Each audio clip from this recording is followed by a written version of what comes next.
Tuhan, Shalom, selamat pagi. Selamat bertemu kembali dalam program kita membaca Alkitab setiap hari. Mari kita ikuti terus pembacaan Alkitab kita. Saya rindukan kita boleh bertumbuh di dalam firman-Nya. Hari ini kita masuk dalam episode 12 Februari. Sebelumnya saya undang kita mari berdoa. Terima kasih Tuhan, pagi hari yang indah ini kami boleh kembali bersama dalam persekutuan kami lewat firman Tuhan.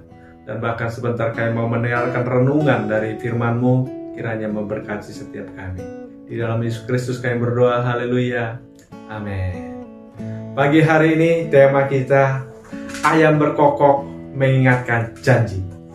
Ayam berkokok mengingatkan janji. Saudaraku yang kasih Tuhan, apakah saudara pernah berjanji dan saudara mengingkari? Biarlah kiranya ayam berkokok mengingatkan janji saudara. Haleluya. Saya akan bacakan dari Injil Matius pasal yang ke-26 ayat 74 sampai 75. Maka mulailah Petrus mengutuk dan bersumpah, "Aku tidak kenal orang itu." Pada saat itu berkokoklah ayam, maka teringatlah Petrus akan apa yang dikatakan Yesus kepadanya. "Sebelum ayam berkokok, engkau telah menyangkal aku 3 kali." Lalu ia pergi keluar dan menangis dengan sedihnya. Saudaraku, murid Yesus yang paling setia itu adalah Petrus. Bahkan Petrus ini sangat loyal kepada Yesus, saudara. Ketika Yesus ditangkap, dia langsung membela Yesus, saudaraku. Dia mengambil pedang, langsung dihunusnya pedangnya kepada telinga hamba imam besar, saudaraku, sampai putus, saudaraku ya. Dia dengan giginya membela Yesus. Bahkan dia berkata, saudaraku, "Aku akan tetap, biarpun mereka semua tergoncang imannya karena engkau, aku sekali-kali tidak." Yesus sudah mengingatkan kepada murid-muridnya sebelum dia ditangkap. Yesus mengatakan apa? "Pada malam hari ini semua imanmu akan tergoncang." Karena ketika seorang gembala dianiaya, maka semua domba-dombanya akan tercerai-berai. Tapi Petrus mengatakan, sekalipun mereka lari, sekalipun mereka tercerai-berai, tetapi aku tidak. Sekalipun mereka tergoncang imannya, aku tidak. Dan Yesus mengingatkan kepada Petrus, pada malam hari ini juga, sebelum ayam berkokok, engkau telah menyangkal aku 3 kali, kata Tuhan, saudaraku. Ketika kita melihat, saudaraku, Yesus dibawa ke mahkamah agama, Petrus mengikuti dari jauh, saudara. Tapi murid-murid yang lain tidak ada lagi diceritakan di dalam pembacaan kita di dalam ayat ini, saudaraku. Mereka entah kemana, saudara ya. Tapi Petrus di sana mengikuti terus sampai dia tahu seperti apa kesudahan perkara yang dihadapi oleh Yesus. Dia tetap setia, bahkan saudaraku, ketika dia mengikuti Yesus, ada yang mengenali dia di situ, saudaraku. Apa katanya? "Engkau juga selalu bersama-sama dengan Yesus. Orang ini bersama-sama dengan Yesus, orang Nazaret itu. Pasti juga engkau salah seorang dari mereka. Itu nyata dari bahasamu." Tapi Yesus, saudaraku, dia berusaha menghilangkan identitasnya, saudara, dengan satu tujuan, supaya dia boleh bersama-sama dengan Tuhan. Bahkan dia katakan, saudara, "Aku bersumpah, aku tidak mengenal orang itu." Sebelumnya, saudaraku, di dalam Injil Matius, Tuhan sudah mengatakan, Yesus sudah mengatakan, "Tetapi aku berkata kepadamu sekali-kali, janganlah bersumpah." Ya, ini bukan identitas anak Tuhan, saudara, bersumpah. Dikatakan, saudara, "Jika ya, hendaklah kamu katakan ya, jika tidak, hendaklah kamu katakan tidak. Apa yang lebih daripada itu berasal dari si jahat." Petrus ini mencoba, saudaraku, menghilangkan identitasnya sebagai anak-anak Tuhan. Supaya apa, saudara? Dia bisa tetap mengikuti Yesus. Dia tetap bisa melihat kesudahan perkara yang sedang dihadapi oleh Yesus itu. Saudaraku, dalam pembacaan kita pagi hari ini, ada beberapa poin yang saya bagikan kepada kita. Yang pertama, saudara, manusia berjanji bisa mengingkari.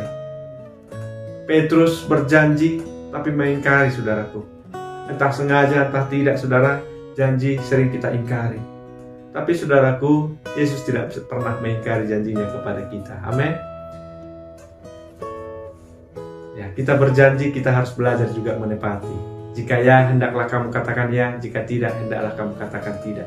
Saudaraku yang kasih Tuhan, lewat pembacaan Alkitab kita ini, kita juga diajarkan oleh firman Tuhan, supaya kita juga bisa mengatakan ya di atas ya, tidak di atas tidak.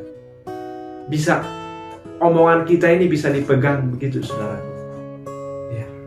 Sehingga kita tidak asal berjanji.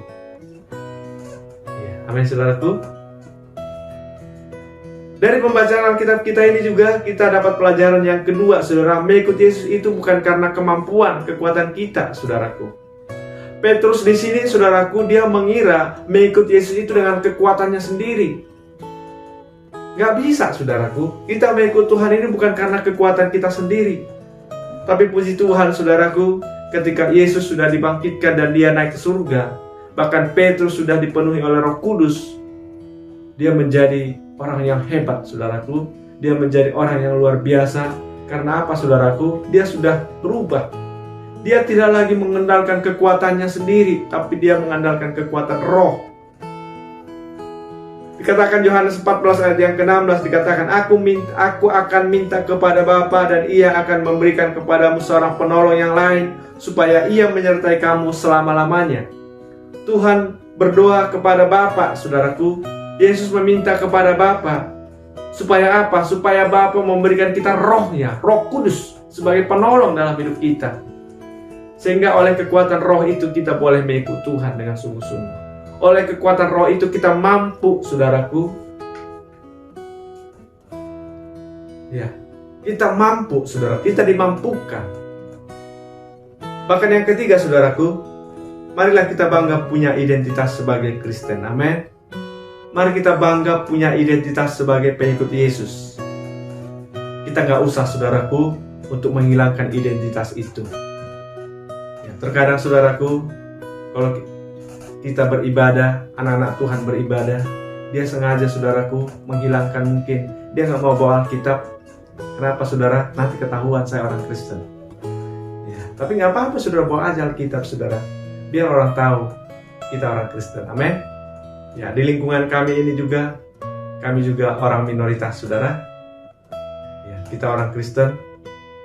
Dan orang di lingkungan kami juga tahu bahwa kami itu orang Kristen. Tapi puji Tuhan, saudaraku, ya, itu tidak ada masalah lagi bagi kami, saudara. Tidak ada lagi masalah bagi lingkungan kami, saudaraku. Tapi mari kita bangga punya identitas sebagai anak-anak Tuhan. Saya tertarik dengan kesaksian seorang pendeta, saudaraku.